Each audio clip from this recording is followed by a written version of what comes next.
You're listening to the Grow Landscapers podcast, the podcast where we delve deeper into landscape business, interviewing legends of the UK landscaping industry. So, join host Nick Ruddle as he explores their thoughts, insights and experiences. That's here on the Grow Landscapers podcast. Hi and welcome to the Grow Landscapers podcast. I'm Nick Ruddle and today we're here with Mr. John Wyer from multi-award winning landscape company Bowles & Wyer. How are you today, John? Very well, thanks. Great to be here. Very good. And when I say multi-award winning, I mean, you've won the lot, really. I mean, Barley Grand Awards, Barley Principal Awards, SGD Awards, Pro Landscaper Awards, amongst many others. I mean, how many have you got? How many awards have you got? If I'm honest, I don't know. We've won over 30 Barley Awards and we've won the Grand Award twice. And I think the proudest moment in that was actually when we, in 2010, when we won the first ever Design Build Award at Barley. But in 2010, when we won the Design Build Award and the Grand Award for the same project, and it completely took us by surprise. I mean, it was just a magical moment, and the Design Build Award was the penultimate one, and we were really surprised to get that. We were actually surprised to get the Principal Award, but anyway, the same project then went on to get the Design Build Award, and we went up to get it, and we were, at the table looking at it, and somebody got some champagne, and they went on and said, and the Grand Award goes to, and we were just, in our own little bubbler. They said, wow. Bowles & Wyer. We were like, what? Totally, yeah. So that one in 2010 was great, but then I think we won it again in 2018, which was also great. But so it was good. So I'm sure the SGD Awards are a really hard gig as well. Actually, they're tough. As well. Definitely earned the right to win those. Yeah, I mean, unbelievable. And I've been to the Barley Awards many times, and so many great companies there. The competition is so big now, and so it is a major achievement. And very well respected. Hence why you're here, John, because we want people to learn from the best, and you're definitely up there with the best. So I don't know about that, but anyway. Well, I think the evidence shows that you're well worth the slot. So how long have you been in the industry anyway? Since I was about 6. Oh, right. Feels like that. No, seriously. When I first left school. How long have you been in the industry anyway? How long have you been in the industry anyway? Since I was about 6. Oh, right. Feels like that. No, seriously. When I first left school, I went to work in a nursery and for a landscape company, because I had decided in my last year at school that I wanted to go into landscape architecture. But I was also very interested in the construction process and how things go together.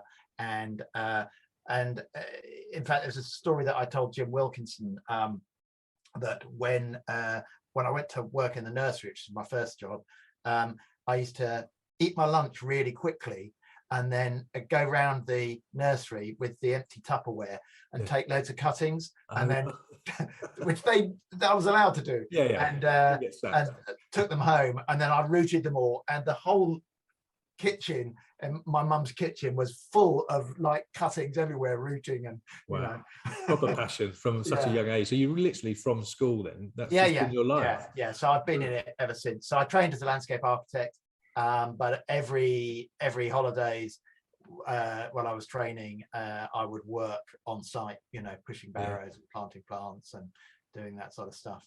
And then I went to work in landscape construction when I finished landscape architecture for probably 6-8 months, and then I got a job at Clifton Nurseries as a landscape architect there, as a designer, and ended up sort of 8 years later running the design department there, and Chris Bowles ran the landscape department, and that's how we started Bowles & Wyer. He's retired now, but makes sense. Older than me. Wow. So it really has been in your blood since you're a wee nipper. So what made you go into business then for yourself? Did you say there that you... An unconventional reason. Yeah. I went into business on my own for job security. because nobody can sack you. Yeah, unemployable. Yeah. So I mean, there was a lot going on in we just coming out at the end of a recession when I left Clifton Nurseries, and I had, Chris and I had been sort of thinking of doing this for a while, and then I left in 1992 when we were just we were sort of at the bottom of a recession, really, just beginning to come out, and that's actually a really interesting time to start a business, because it's completely counterintuitive. You think starting in the middle of a recession, but actually you have multiple advantages, because you have low overheads, you're really agile, you can be really price competitive. But if you've got the experience of working in a slightly bigger business, you bring all that with you, so you can be convincing but competitive in terms of service. You're really hungry, and so we started and really quite quickly the business gained pace, so it was quite good. I mean, those first I think those first 8 years were quite tough. We didn't really start to grow significantly as a business till we'd been going for about 8 years. But well, that's inspiring for people listening to this, isn't it, really? Because it's not always they see you up there getting the awards, and they just think that it just happens automatically. But it's like they say, it took 10 years to become an overnight success kind of thing. You've been plugging away for so long, all the blood, sweat, and tears. And eventually it does pay off, and there's no sort of short, no sort of fast track to that. You just got to and I think in any business there are there are peaks and troughs, and those don't automatically go with what the economic cycle is doing, although obviously that's influential as well. But I think that there are times when your foot's sort of flat to the floor and the engine's roaring, and the business is moving forward. And then there are other times when you sort of think, what's that eerie silence? And it's important that you learn to use those times equally, not lose your nerve, take the steps you have to commercially, but also use those times to really think through strategies and how you can adjust the business. And we learned some really valuable lessons in those times when things were quieter. And it isn't, it isn't all roses. It isn't, and I think the sort of things that people see from the outside, it's a bit like social media sort of view, that what they see from the outside, they think everything is wonderful. And of course it's not. No, and everyone thinks the same, don't they? They all think that everyone else is doing really well, and everyone else is looking at each other and thinking, God, why am I the only one that has these issues? But I coach a lot of companies and have done, and every single one of them have exactly the same experiences and the same situations, and the same sort of insecurities or whatever from time to time. I think it's really important not to compare yourself too much to other people. I wrote a blog about 5 years ago called Find Your Own Hill, and it's about an experience that I had. I cycle, and I was cycling up a hill, and I was tracking my progress on. I'm sad that I sometimes do hill training, and I just cycle up and down the same hill 10 times, and I was tracking it on Strava, and I mostly just use that to track my own performance. But I started looking at, I had achieved a particularly quick climb, and I started tracking it against what other people had. Discovered that I was like only the 5th fastest person that week, or even I think something like the 3rd fastest that day up the hill, and like the 5th fastest that week. And I looked, and I think I was the 1188th fastest person in all time up the hill, and I started getting really depressed. So I thought, well, maybe I'll just look at other fat old gits my age, let yourself feel better, see how they do, so if you can profile it according to weight and age and so forth. And I discovered I was still like 23rd fastest person of my weight and age. Just don't bother looking anymore. Then I started thinking, well, how many of those can make a really good omelette, which I can make a really good omelette, or how many of those can design a really good garden, or do, exactly. You know, you're better than actually, at something. If you narrow things down to compare yourself on one particular thing, there's always going to be people that are better at it. Exactly. And in terms of business, you know, it's all about finding the hill that suits you, and you know, matching your expectations and what you want to achieve to clients, meeting clients' needs. And forget about, you know, it's really important to learn from the competition, but forget about measuring yourself against them all the time, because that's a loser's game. Absolutely a loser's game. You just get fed up. You know. Brilliant. Such wise words, great advice, because you're always going to find someone or something that's bigger, better, or, you know, not quite the same as yourself in all sorts of walks of life, isn't it? Really. So I think focus on your goals and your dreams, and don't compare yourself to other people, because somewhere along the line you always find yourself feeling a little bit sad maybe. So okay, so you went into business for yourself. There's been a few ups and downs. There's no real straight, smooth journey to success. There's lots of bumps in the road, as you've described, and I'm sure there's been many, many more as well. But what did your business look like when you first started then? I mean, how many people? What did the office look like? How many vehicles did you have? What when kind we first of jobs started, did you do? Just me. Yeah, oh right, yeah, like it is with many people, isn't it? Really, just me, and then Chris Bowles joined me after a year. Right. So in that first year, I used some subcontract labour to get things done. I did all the design work myself, did you know, all the management myself, and the first year was quite modest, and then I think we sort of doubled the turnover in the second year, and doubled it again in the third year. And Chris joined me at some point, and then he joined me after a year, in fact, and then it sort of started on a slightly smoother curve after that. So it went up very quickly, and then it sort of was on a slightly smoother curve. So we didn't really start to pick up direct employees until we were about 3 or 4 years in. So we ran it really, really tightly for the first 3 years, and concentrated on using freelancers and subcontractors, and then we started to build our own team after that.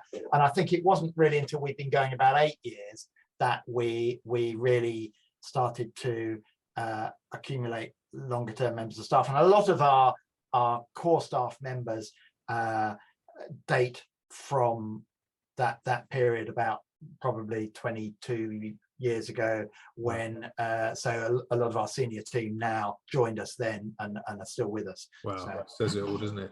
I think that's a fairly typical kind of path, isn't it, really? You start off with the subbies, and then at some point you make that transition to get people on the books when you've got enough sort of reputation and business coming and booked in. So brilliant. That's good for, I think, a lot of people listening to this, because they're probably a lot of people in the same kind of boat as we speak now. Okay, so fast forward to present day. What does it look like now? How many people? What does the office look like? How many vehicles? What kind of projects? You know, it's a really interesting business in many ways. We're about 50 people, I think a little bit over at the moment, and it's a very diverse business, and we get together as a business. We try and get together, everybody, twice a year, to talk about the business, talk to each other about what we've all been doing, and you know.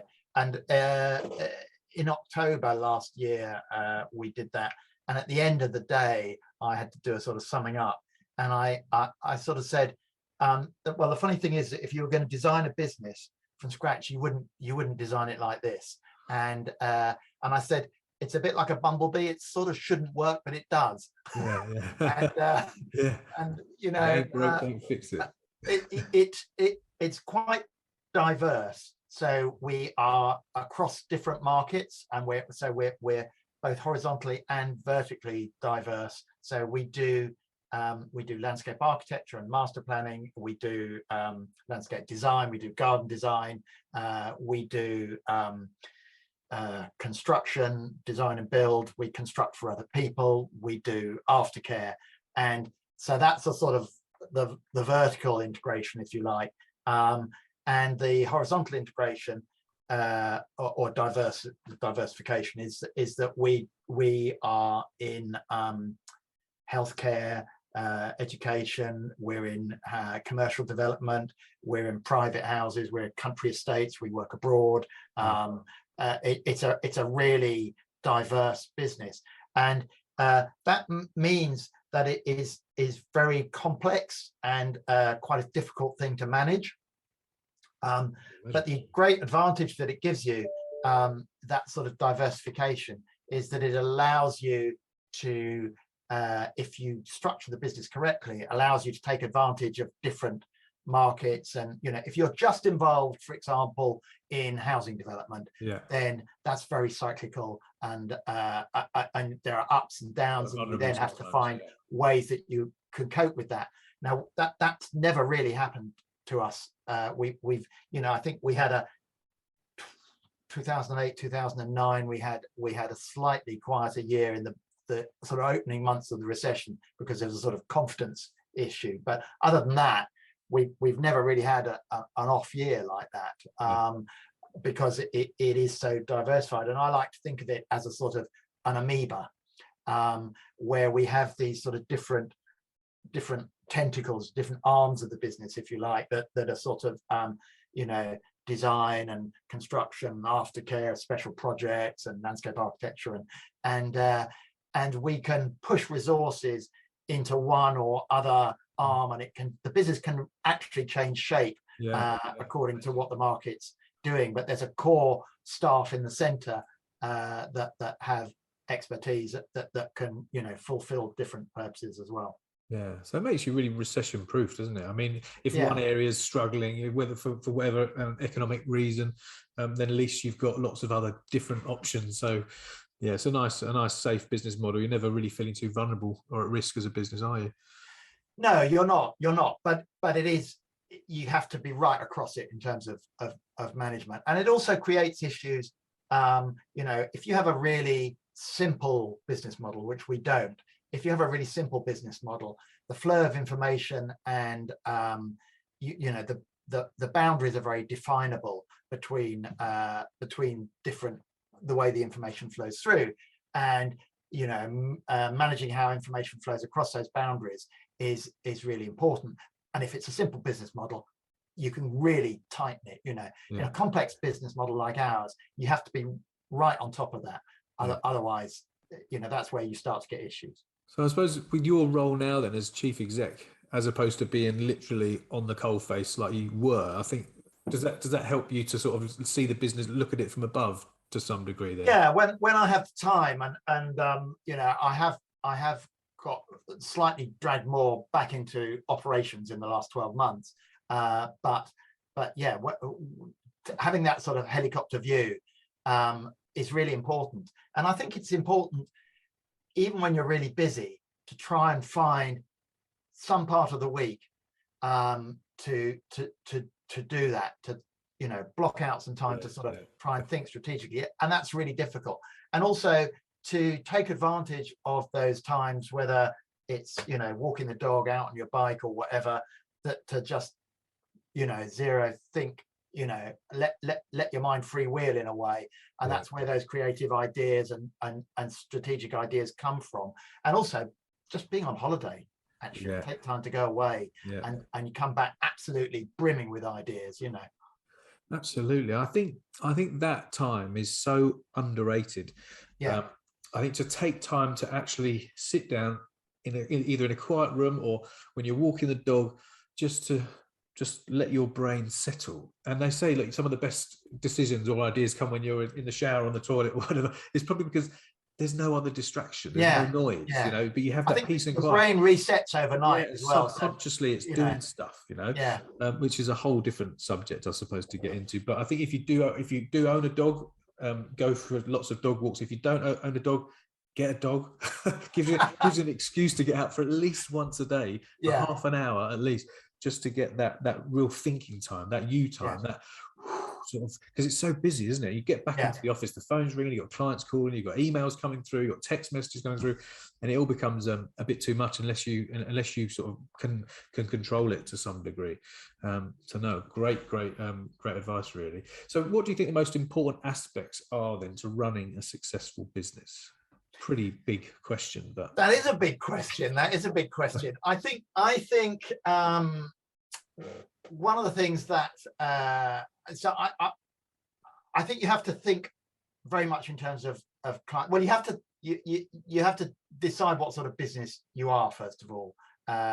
Essentially, whether you're sort of a service or a product business, if you like.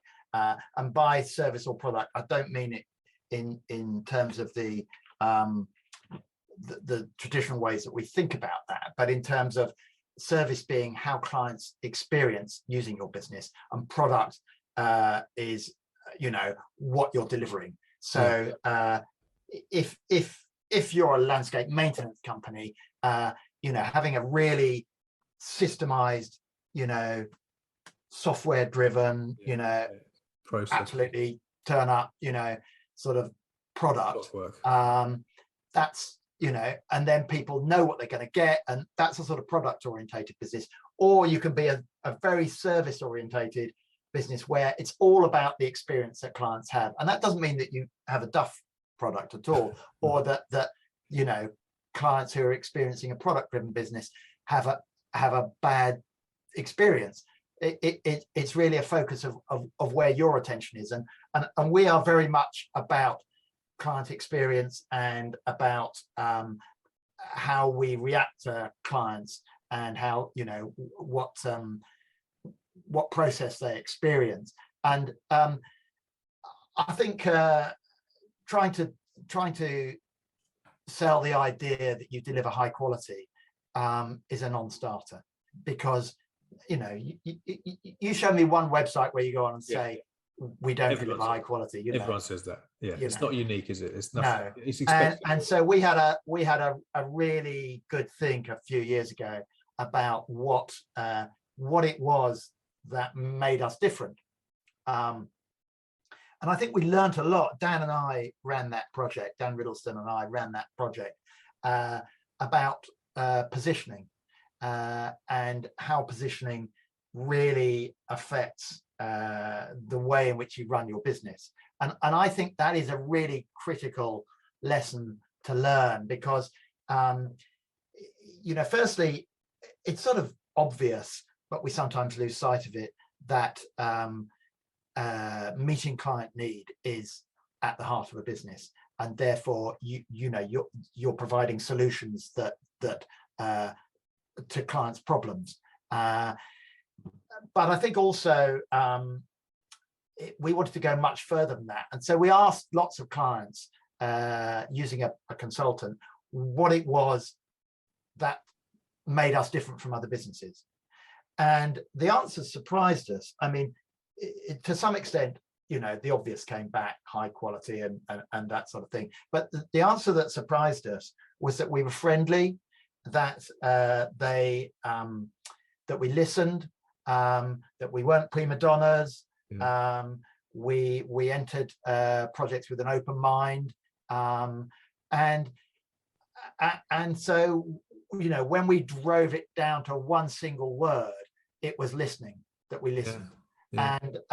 And so we sort of restructured the way in which we approach clients and our website around that idea. And the interesting thing about that is that you end up attracting the sorts of clients who have the sorts of projects that gel with the way you see the world. And why that's important is that you both get more out of it. So you as a business, as a team, group of people, everybody in your team enjoys that process more. But so does the client.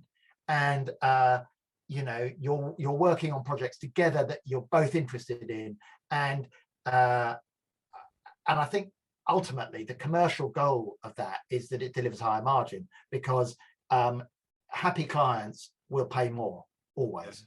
Unhappy clients demonstrably pay less, It doesn't really matter how you cut that, you know, whether they try and negotiate discounts or whatever it is, you know, basically, if clients are really happy, they will be prepared to pay more. Yeah, definitely. I think having the shared values as well, your clients obviously resonating with your values and your approach to business, that attracts the like-minded kind of clients. Absolutely right. Yeah. And so, you know, BMW don't try and sell to Skoda drivers, No. and Skoda don't try and sell to BMW drivers. Yeah. You know, they understand what their core market is, Yeah. and that doesn't mean, you know, you can be perfectly happy driving one of those cars. They wouldn't make a good family car, either of those. But you know, trying to appeal to your core market that understands and sees the world the same way that you do, and thinks that the same things are important that you think are important. That is a key lesson to learn for any business, but particularly for a landscape business, I think. Yeah. Wow. Brilliant. I could talk to you about that kind of stuff all day long. I think it's so important that you get that right. And also on the same sort of front, really, is having the right kind of staff, the team members that share exactly the same values as you. Yeah. Your values as a business owner tend to reflect your company's ones, and the people you attract to work for you should, and generally the most successful and happy customers or companies all have staff that share the same like-minded values and views. But it goes a lot further than that. So you'll be aware of the Jim Collins, you know, great. It's on the shelf here somewhere. Right. Good to great. Here you go. That's it. Wow. There you go. But that book, I think one of the things that is really interesting in that is, you know, there's masses and masses of stuff in it, but the whole thing about having the right people in the right seats on the bus, you know, in sort of whatever that is, 13 words or something, you've got a whole business philosophy.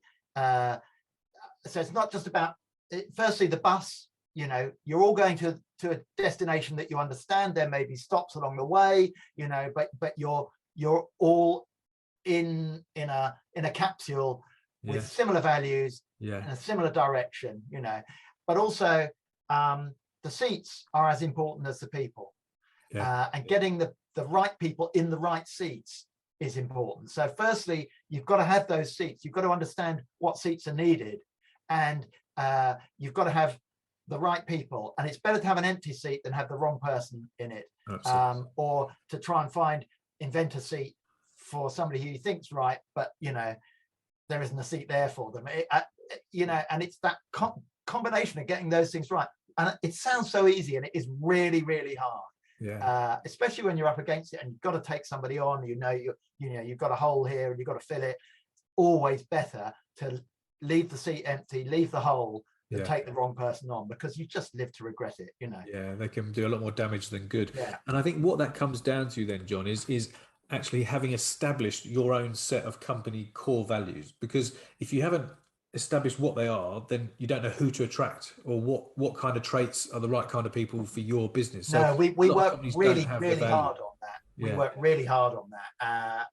I mean, we always had a sort of pretty good understanding of who we were and what our values were, but we went through a much more formal process on that, completely internally done. Actually, also helped by a guy called Alan Wick, who's a business coach. And a few years ago, I was trying to think, must have started about 2016, something like that.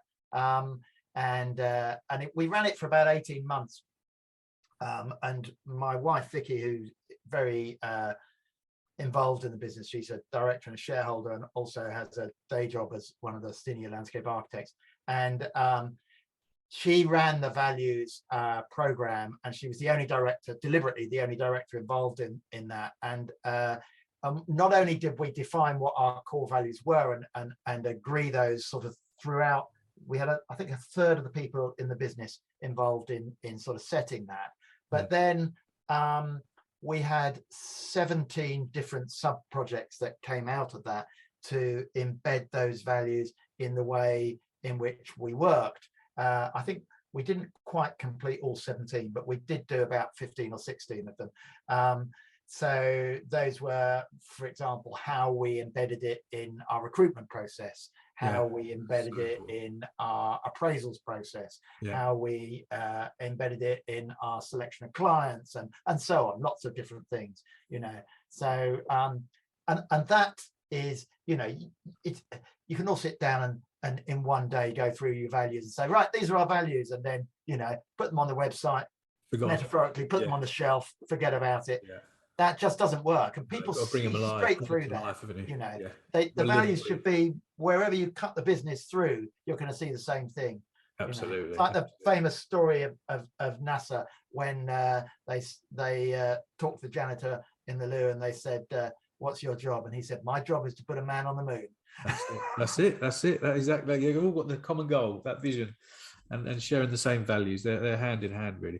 God, John, I'm going to have to sort of move on a little bit because I've just looked at the time, and I could quite easily speak to you for hours, but people are busy, and I'm sure you're busy as well. So, but I'll ask you a few questions. We'll keep these fairly short, but I do want to get them in.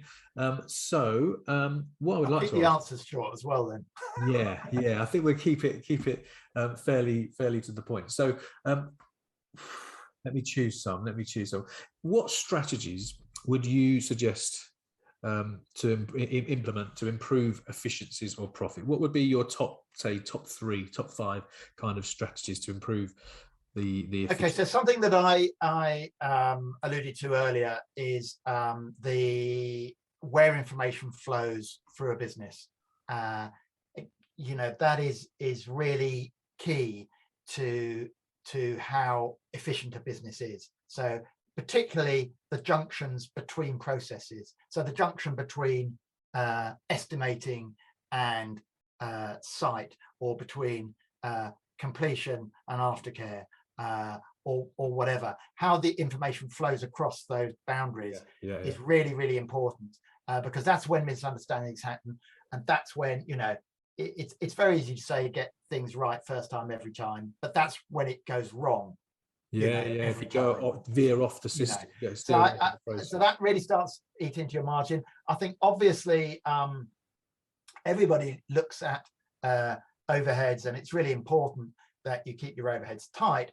But I also think that margin is not all about keeping your costs tight. It is partly about that, but if you concentrate on keeping your costs tight, you can end up backing yourself into a corner where you're sort of commodified, if you like, and you look at everything in terms of money and value. Actually, it's as important to get your top line right, and to think about how that works, because that's how you build the margin, and that allows you more flexibility. That doesn't mean that you shouldn't keep an eye on getting your costs right.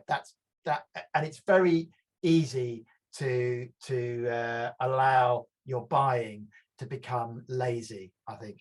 I think the third thing is, and it's everybody talks about cash and cash flow, but the key to that really is keeping in touch with your clients, and keeping on top of your credit book, if you like, what your credit control, and that's about communication as much as it is about anything else.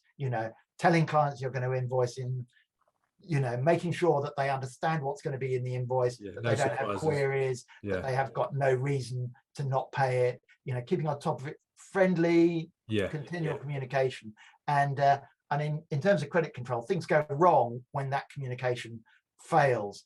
I think, and then I suppose in terms of efficiency, there's a lot to be said for how you communicate internally in a business, because making sure, there's been lots of research done in terms of how people's performance is measured and what the influences are on that. And the absolute top one is making sure that people know what's expected of them, and that they have the tools to complete that work. And if they don't, that the efficiency of what they do just goes off a cliff, and they become demotivated. So if they know what's expected of them and they have the tools to complete that, that's the biggest thing that you can do to actually drive staff engagement and efficiency, as well as the fact that they feel that you genuinely look out for them. that you know that they're not just a number, that you understand who they are and what they want to achieve as well, and that if that can mesh with the business, that's really how you drive efficiency and engagement in your staff. So it's about alignment of values and work-life alignment rather than balance, I think. Yeah, and alignment of goals alignment as well. Yeah.